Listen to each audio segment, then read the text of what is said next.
Mayan buntag santanan. Good morning, everyone. God bless you. It's time to begin our service. Ang Diyos, magapanalangin kaninyo, oras na sa pagsugod sa atong simba. Let's begin in prayer. Brother Tumampos, if you would please pray. Magsugod kita sa pag-ako. Amahan nga Diyos ng sa langit, Lord, salamat kasi imong mga kaayos ang pinagpupilugad. Ako mga pagkampugad yung presensya Ginoo, yung ipadayag sa mga katawhan ng Ginoo, ikaw magapanalangin ito sa bisugad. Kining talaga ng isalig, salamatan sa ngalan ni Jesus. Amen. Dalagan ng Diyos. Praise the Lord!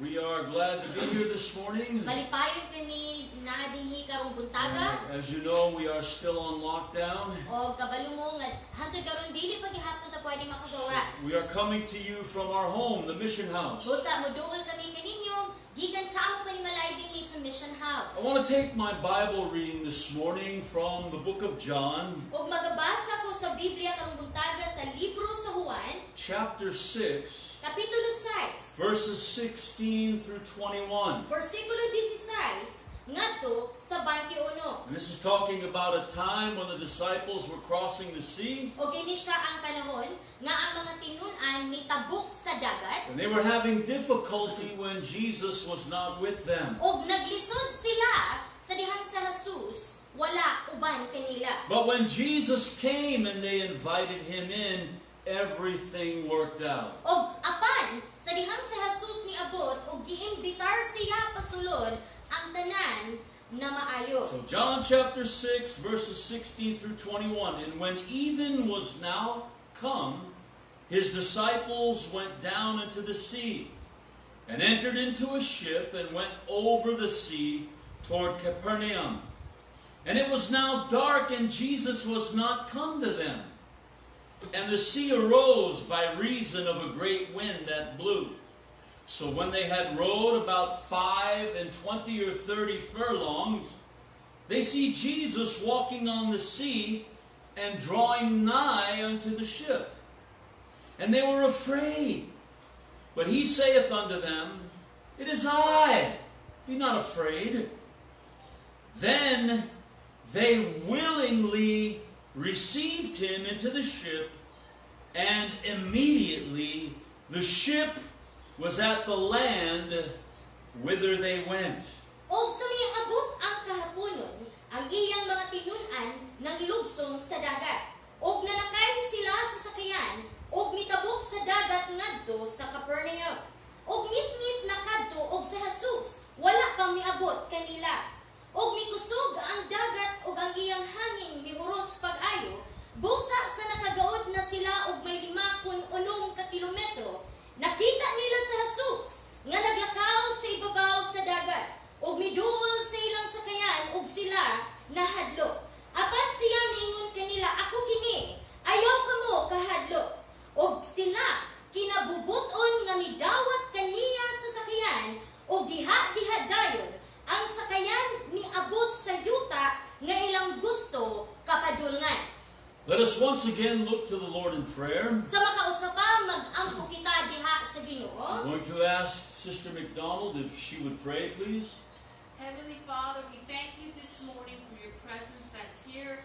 Our prayer is that you would take our pastor, hide it behind the cross, make preaching easy this morning, and bless our interpreter. We ask this in Jesus' precious name. Amen. Amen. I'd like to call your attention to my text this morning, Ugot na akong kahon inyong pagtagad sa akong teksto karong buntaga. found in John chapter 6 and verse 21. Makaplagan sa Juan kapitulo 6, versikulo 21. Then they willingly received him into the ship, and immediately the ship was at the land whither they went. Busa, kinabubot-o nilang gidawat siya sa sakayan, ug diha-diha dayon ang sakayan miabot sa yuta nga ilang gusto nga kapadulngan. And this morning I'm preaching on the title, Victory Only Comes Through Jesus. O karong buntaga magawali ko sa uluhan ang kadaugan mo abot lamang pinaagi kang Jesus. Victory only comes through Jesus. Ang kadaugan mo abot lamang pinaagi kang Jesus. In our Bible reading, the disciples were rowing across the Sea of Galilee, Og sa gibasa nato sa Biblia Galilea, ang mga tingun-an nagbugsay sila kay gusto sila motabok dito agi sa dagat sa Galilea. And what's unique about this situation is that they began their journey without Jesus. Og ang lahi ni ining ilang kasinatian kay nagsugod sila nga wala si Jesus. It was roughly about an 8-mile trip across. Mga 8 ka milya kung imo kining tabukon. And when they had gotten roughly about halfway across, about 4 Og miles, sa dihang niabot na sila sa tunga-tunga mga 4 ka milya, the Bible tells us that the wind began to blow and the sea arose. nag-ingon ang Biblia kanato nga mihuros ang hangin og misaka ang tubig sa dagat. And it was contrary to them. O kini nibatok sa ilaha. In other words, they were going one way, but the wind was blowing them another way. Sa laing pagkasturya, diri sila padulong, ang hangin nitagbo sa ilaha. And it seemed like they were getting nowhere. Dawuro bitag wala sila'y gakaabtan. They began to row frantically. Nagsugod sila og bugsay, grabe kaayo. It seemed like they were taking 1 step forward and 2 steps back. Og dawuro bitag usa ka tunog paabante, pero duhapon ka tunog ang paatras. And the Bible said it was now dark and Jesus was not yet come to them. Nagingon ang Biblia nga ngit-ngit na og wala pagihapon miabot si Jesus. Sometimes this life can seem that very way. Usahay bitaw ang kinabuhi murag ingon ana. Like we try to go forward, but we're not getting anywhere. Musulay lagi ta og abante, pero mura tag walay gakaabtan. And it seems like the obstacles are contrary to us. Og mura bitaw ang mga butang nagbabag sa atua. We want to do one thing, but it seems like things come against us to hinder and try to stop our progress. Og naatay gusto buhaton, apan naa ako'y mahitabo nga mubabag, muhunong paggali sa atong paglambo. And sometimes it seems like it's dark and Jesus has not yet come. O usahay ngit-ngit, o nga wala pa gihapon ni abot si Jesus. Notice I said it seems that way. O kabantay mo naging ko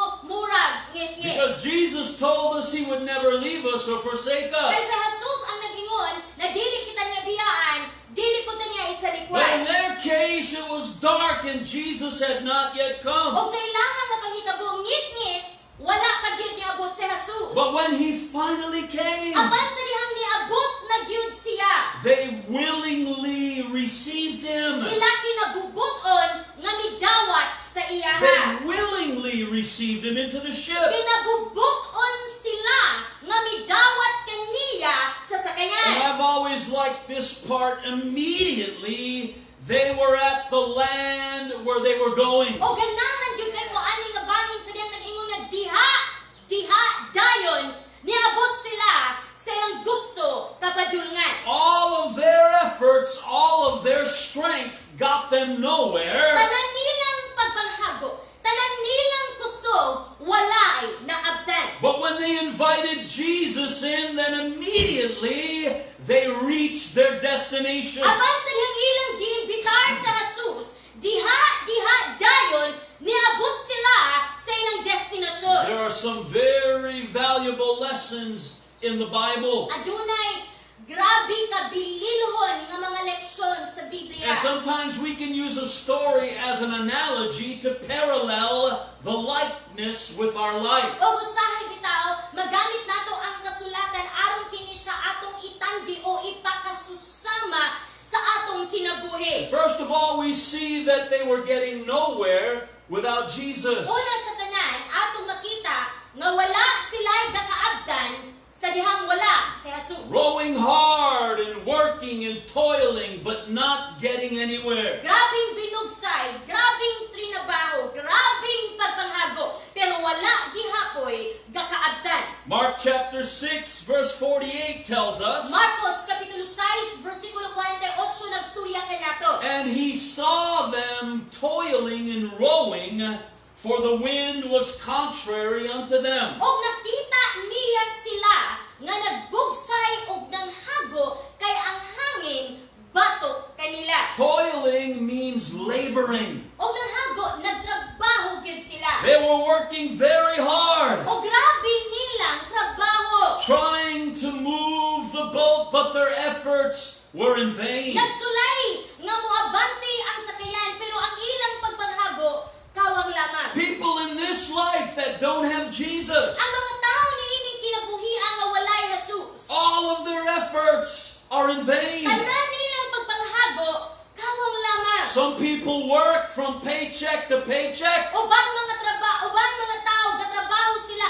nga sigig hulat sa ilang sweldo. They live the same old life without a purpose, Mao ra ang ilang kinabuhi wala gayoy tumo. getting nowhere in life, Walay gakaabtan ang ilang kinabuhi. toiling and rowing and laboring, but getting nowhere. Sigig hago, sigig bugsay, sigig trabaho, pero wala gihapoy gakaabtan. And even if they are successful in this life, without Jesus, they are laboring in vain. Apan bisan pagmalambuon sila niining kinabuhi, kung wala sa Jesus, kawang ang ilang pagpanghago. God's word tells us, Ang pulo sa Diyos nagstorya kanato. except the Lord build the house, they labor in vain that build it. Gawas kung ang Ginoo ang mutukod sa balay, kawang lamang ang pagpanghago sa nagtukod niini. If the Lord is not building our life, then our life is vain. Kung ang Ginoo dili mao'y nagtukod sa atong kinabuhi, ang atong kinabuhi kawang lamang. If Jesus is not in our life, then it's empty without a Kung purpose. si Jesus wala sa atong kinabuhi, kini siya hawaang walay tumong. You say, preacher, I disagree with you. Many people are successful in this life. Ngayon ka magawali, musupak gyud ko sa imuha kay daghan king tao nga malangbuod niining kinabuhia. But Jesus said, without me, you can do nothing. Apan si Jesus ang nag-ingon nga kung wala ako, wala kamoy arang mahimo. Oh, preacher, I know a lot of people that don't have Jesus and they're successful. Ngayon ka magawali kaila kog daghang tao nga walay Jesus pero malangbuod lang gihapon. I will ask them the same question that Jesus asked them. Apan pangutanon nako sila sa susamang pangutana ni Jesus. What would it profit a man if he were to gain the whole world and lose his soul? Unsa man ang makuha sa tao, maangkon man niya ang tibuok kalibutan apan mawala ang iyang kalag. What good is it to gain all these riches when there's still an empty place in your life? Unsa may pulos nga madato lagi ka pero hawang ang imong kinabuhi. And what good is it to gain the whole world and lose your soul? Unsa may pulos, maangkon lagi nimo ang kalibutan pero ang imong kalagbod ang kapalit. Oh, if only people would wake up and realize O kung ang tao lang unta mo mata og mo ila that life is short. nga ang kinabuhi mo bo. Even the breath we breathe, we can't breathe it if God doesn't give it to us. Bisan ang ginhawa nga atong giginahawa, dili ni maato ako wala gihatag ni Jesus. So it's true what Jesus said, Tinuod ang gingon ni Jesus. that without me you can do Kung nothing. wala ko, wala ka mo'y mahimo. People rowing and laboring in this Ang life, mga tao gabugsay, gabanghago, niining kinabuhia. trying to make it without Jesus. Musulay sila nga makayo nila nga wala sa Jesus. Sometimes some Christians even get that way. Usahay, bisan Kristohanon, inanagali. They've broken fellowship with the Lord, Dili na makikinabi sa Ginoo. and they're trying to make it without Him. Kabalingkamot nga makakaya nga wala siya. Oh, but thank God that Jesus passes Apan by. salamat sa Diyos nga si Jesus Thank God. lagi. Salamat sa Diyos. Thank God that the Lord loves us. Salamat sa Diyos nga ang Ginoo na higugma kanato. Thank God that God is merciful. Salamat sa Diyos nga ang Diyos maluluyon. He saw them toiling and rowing and laboring and getting nowhere. Nakita niya sila nga nagbugsay, naghago, nagtrabaho, pero wala sila kakaabtan. And He had compassion on O them. naluoy siya sa ilaha. And He came unto them walking on the water. Niduol siya sa ilaha, naglakaw, ibabaw sa tubig. One place in the Bible tells us, and He would have passed them by. O nagingon ang laing bahin sa Biblia kanato nga labyan ra unta sila. Why would He have passed them by? Nganong labyan ra man unta sila? Because the Bible said that they were fearful. Nagingon ang Biblia kay sila hadlukanon. They saw Him and they were afraid. Kay pagkakita nila sa iyaha, nahadlok sila. They were looking at things the wrong way. Sayop ang ilang us the eyes of faith. O tagaan unta kita sa Dios ug mata sa And pagtuo. may God open our eyes by the Holy Ghost, Ablihan unta sa Dios ang atong mga mata pinaagi sa that we Balaang may Espiritu. see what is the hope of our calling. Aron atong makita kung unsa ang paglaom sa atong You tawag. know, sometimes people look at things the wrong way. Usahay ang tao sayop ang tinan-awan sa mga buta. And I remember one time when I was in Korea, this was years ago. O kahinumdum ko nga dito ko sa Korea dugay-dugay na pud ni siya. I was walking on the sidewalk, O nagbaklay ko sa kilid sa and dagat. I saw a Korean lady running at the sidewalk. O nakita na ako ning Koreana nga nagdagan daplin sa dalan. She was walking at first, but then there was an American man standing there, and when she got next to him, she started running. O nagbaklay ra siya sa sinugdanan. Pero pagkakita niya nga nay Amerikano nga lalaki nga nagtindog diha sa kilid, nidagan siya gali. And that man said something like, I don't remember the exact words, O ang tao nagstuyo og dili gid ako mahinumduman ang sakto gid nga mga pulong. but something like, oh, these Koreans are so anti-American. O ang Amerikano ninyo siya, kini tong mga Koreano kay batok sila sa Amerikano. But she wasn't running away from him. Apan dili siya ang iyang gidaganan. In Korea, on the other side of the street, they tell you how many seconds you have left to get across. Apan sa Korea manggod, diha tabok sa dalan, aduna na siya metros bitaw nga musturya nimo pila na lang ang nabilin aron mo tabuk ka. When you come to the crosswalk, Pag moabot ka atong dalan nga tabukanan, not only do they have a light that tells you can walk, but they tell you exactly how many seconds you have to get across. o wala lang sila suga nga musturya nimo nga pwede na kamubaklay, napod sila orasan nga musturya nimo pila na lang ka segundo ang nabilin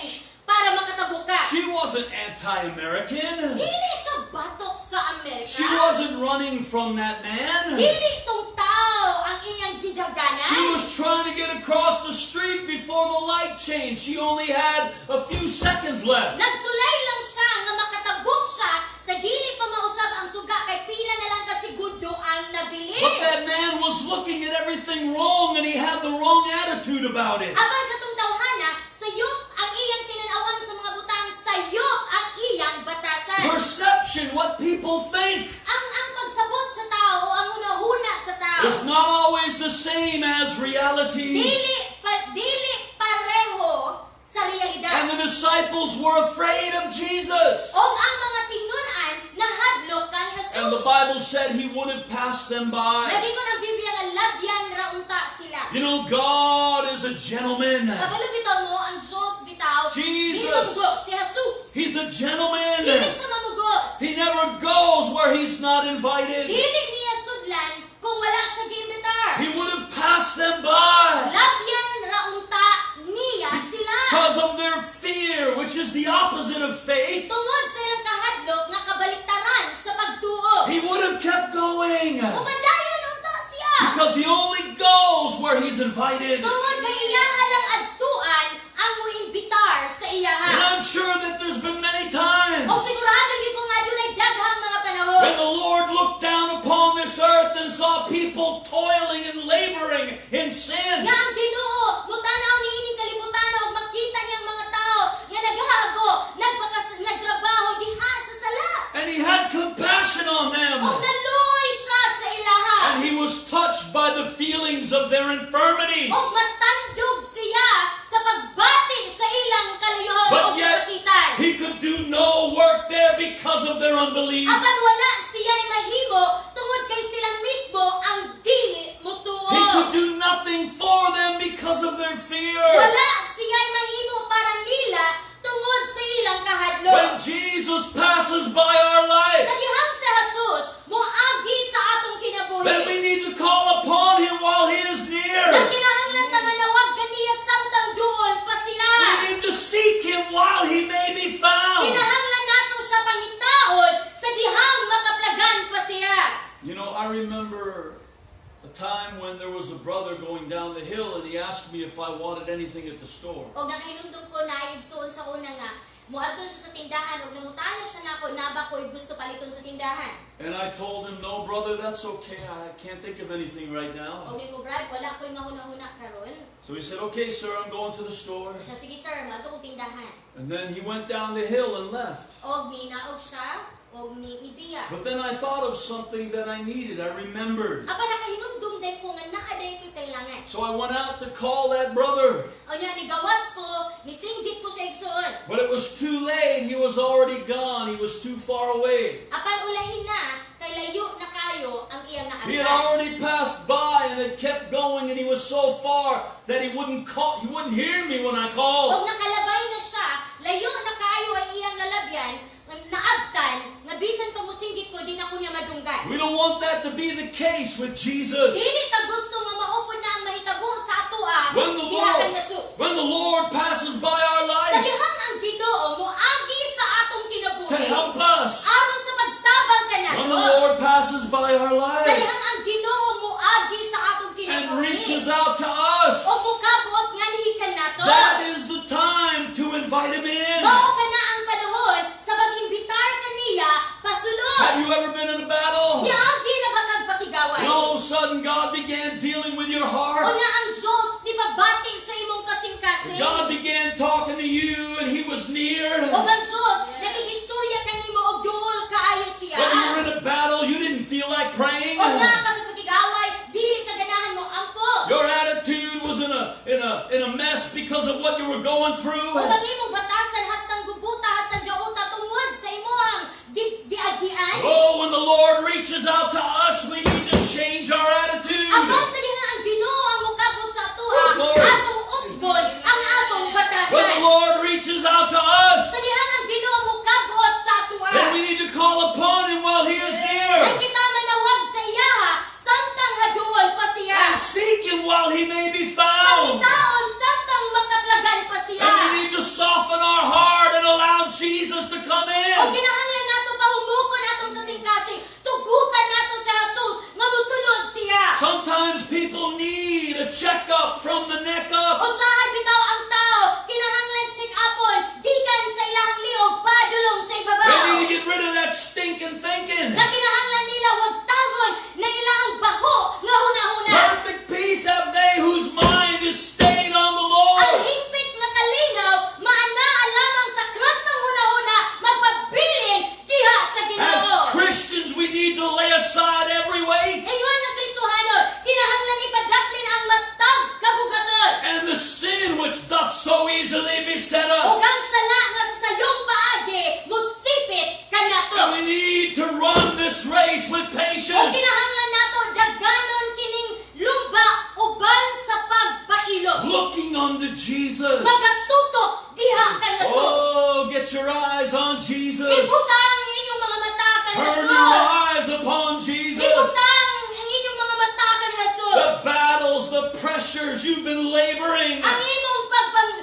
paghigaway, ang pagduot kanimo, ang imong And pagpanghago. you've been getting nowhere. Wala lang gihapon kay But turn pagkaatan. your eyes upon Ang Jesus. tanaw diha kay Jesus. Let the love of God soften your heart. Tuguti ang gugma sa Diyos nga mapahumok sa imong While kasing-kasing. Jesus is passing by, Samtang sa Jesus naghalabay pa. reach out to Him. Nabuot na siya.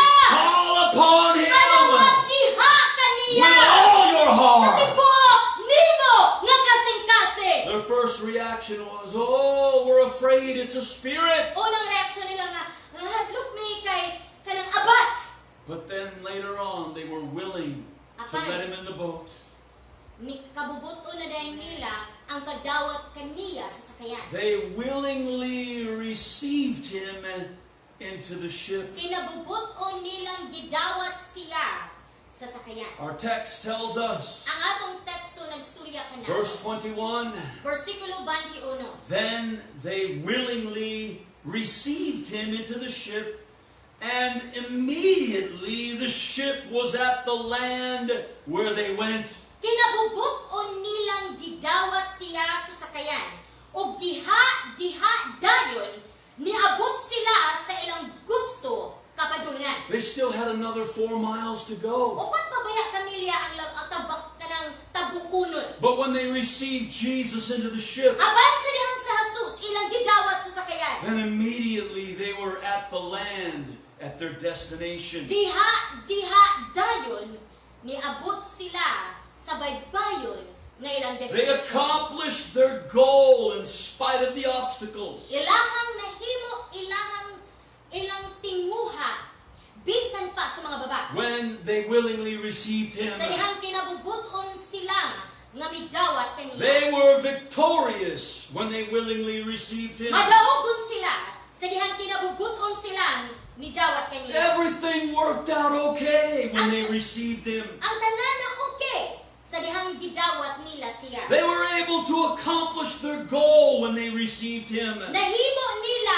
ang ilang mga tinguha sa dihang kinabubuton sila nga And nidawat there is kaniya. such a lesson here that we can do nothing without Him. Og adunay leksyon dinhi nga wala gyud tay mahimo kung wala siya. You know how man labors and toils and rows and gets nowhere. Og ang tao grabe mo hago, mo bugsay, mo buhat, pero walay And gakaabtan. even people that make worldly success, O bisan ka ng mga tao nga sa kalibutanon malambuon. some of them reveal their heart Uban bitaw makita ilang kasing-kasing. and they let us know they're miserable. Ilang ang mahibawon nga miserable gihapon That sila. even though they have riches and even though they have fame and popularity, Na bisan pag dato na sila, bisan pag ilado na sila, they're still looking, they're still searching. gabangita lang gihapon sila. Here in the Philippines, we may not have a lot, O dinhi sa Pilipinas, siguro dili daghan ang atong but that nabatunan. doesn't mean you're not a child of Kapag God. wala ka na nagpasabot nga dili ka anak sa Jesus Diyos.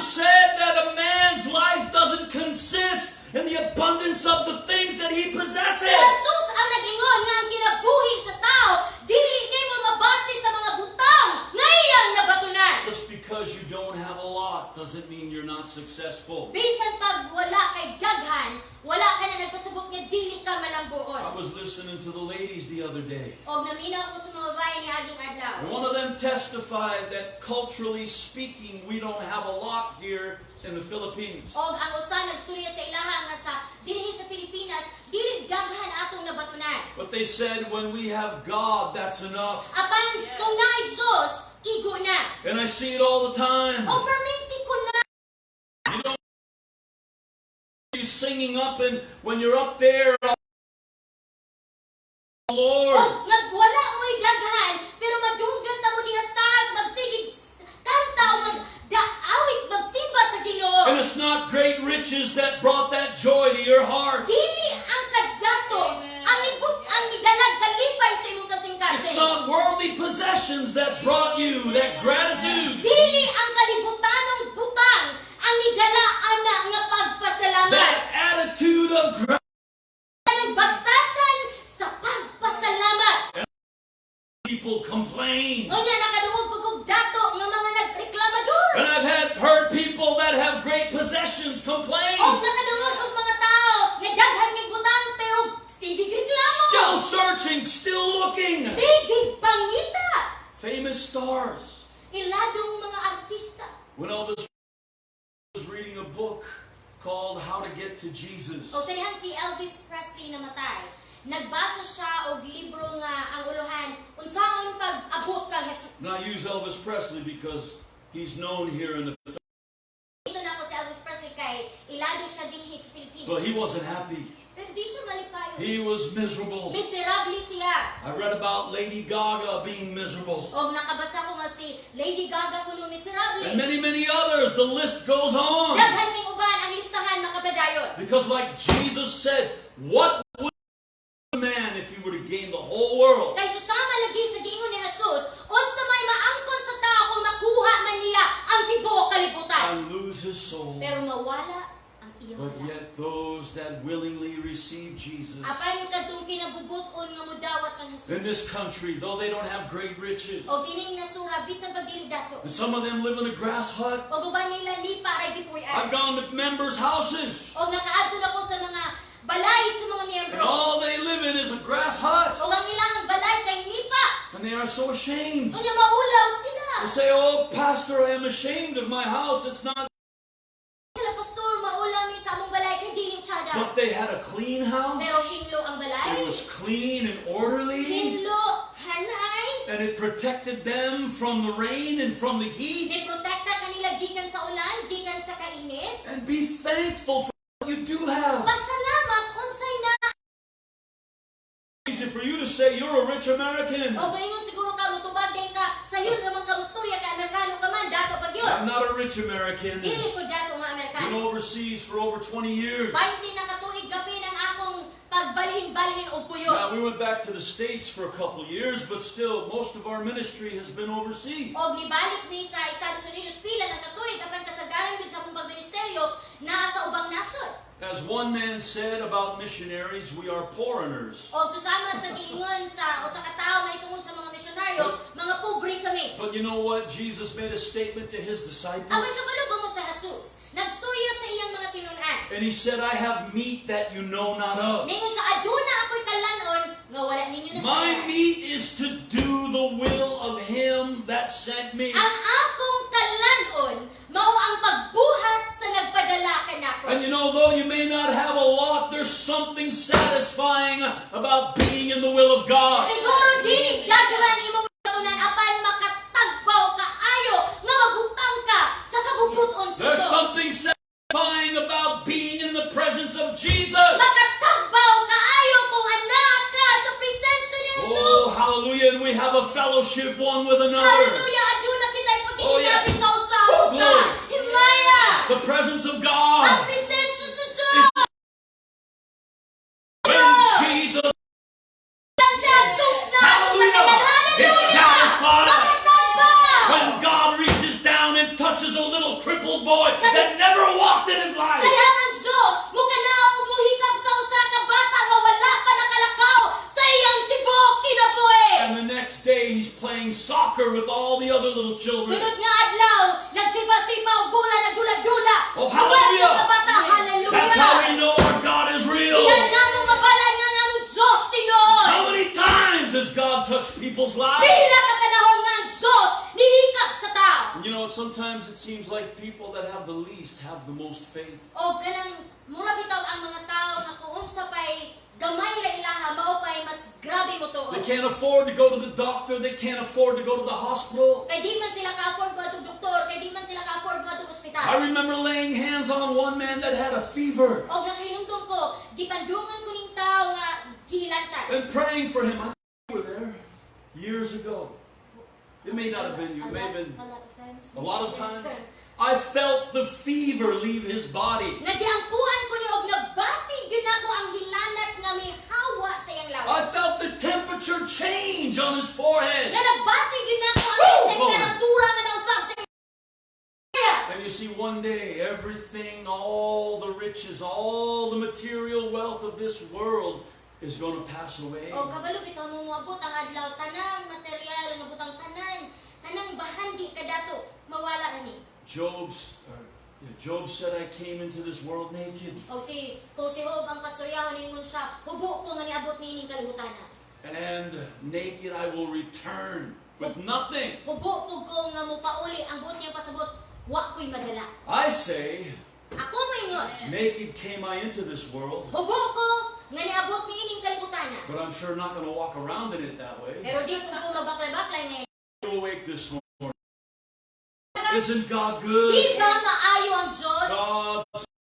God's love. Ang presensya sa Diyos, ang gugma sa Diyos. Don't be in a battle because you don't have a nice car. Ayaw pagkikaaway kay dilit siya dahil imong sakyanan. If you have Jesus, you have it all. Kung na kay Jesus na kay Hallelujah! Hallelujah! Willingly received him into the ship. Kinabubuton nilang gidawat siya sa sakayan. And immediately they were at the land where they wanted to go. Diha dayon ni Abu gusto If kapadulan. only people would take the lessons of the Word of God and apply it to their life. Kung ang tao lang bitaw, maminaw gyud sa leksyon sa pulong sa Ginoo o kung i-aplikar nila sa ilang kinabuhi. You see, brothers and sisters, Mga igsoong lalaki o babae, without Him we are nothing. kung wala bitaw siya, wala ta. Without Him we can do nothing. Kung wala siya, wala tayo mahimo. And all those people that boast and say, I'm not a Christian, but I'm successful. O ang mga tao nga manghinambog, di ko Kristohanon pero malambuon man ako. God gave you your breath. Ang Ginoo mo'y nihatag sa imong buhay. Jesus gave you a right mind. Si Jesus Amen. mo'y naghatag nimong saktong hunahuna. God to take His hand off us, we'd be babbling idiots. Kung kwaon sa Diyos iyang kamot nato, mura tag mga buang. We can't live without Him. Dili ta mabuhi kung wala siya. And as Paul said in the book of Acts, O susama sa gingon ni Pablo sa mga in buhay. Him we live and we move and we have our being. Diha kaniya kita mabuhi, kita makapanglihok ug makabaton sa atong God pagkatao. is so real. Ang Diyos grabe katinuod. And He passes by our life. O siya mo ang kinabuhi. And when He passes O by, sa dihang muagi siya. that's the time that we need to call on Him. Mao ka na ang panahon nga manawag ta sa iya. And maybe, mga eksun, O siguro, you need something in your life. brothers and sisters, basig na amoy kailangan sa inyong kinabuhi. Jesus is able to meet that need. Si Jesus makatagbo ana.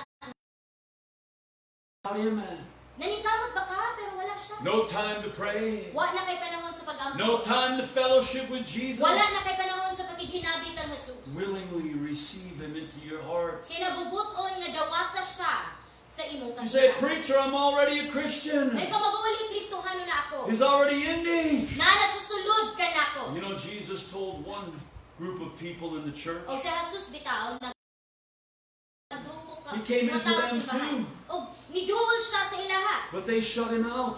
Pero wa siya gipasulod. And He was knocking on the door of the... Tuk siya sa pultahan sa ilang kasing-kasing. He was back on the outside of their life. Naara siya sa gawas sa ilang kinabuhi. They were lukewarm. O ganang di sila init di pagbugna. They quit caring about lost souls. O nihunong silang pagtagad sa nahanang nga mga They kana. quit doing the will of God. Nihunong silang pagbuhat sa kabubuton sa Diyos. But yet He still loved them.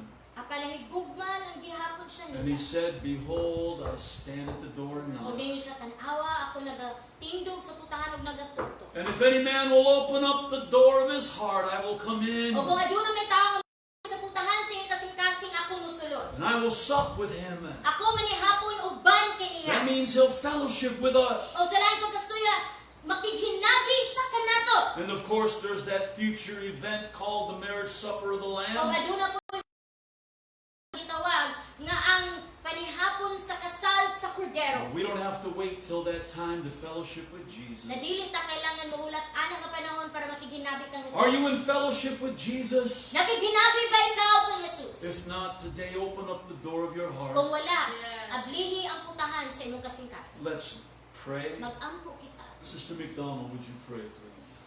Heavenly Father, we thank you this morning. We thank you for your presence that's here. Our prayer, Lord, goes out and touch the hearts and Yes. souls of men and women. That you, Yes, Father. God, touched your people here in the Philippines. And Yes. those that hear the video. Thank you, God. Thank you for being so real. Yes, Thank you, God. God, Yes. for meeting the needs of our people. Hallelujah. Just thank you, Lord. We love you, God, and we appreciate you. God bless you. Ang Diyos, magapanalangin kini.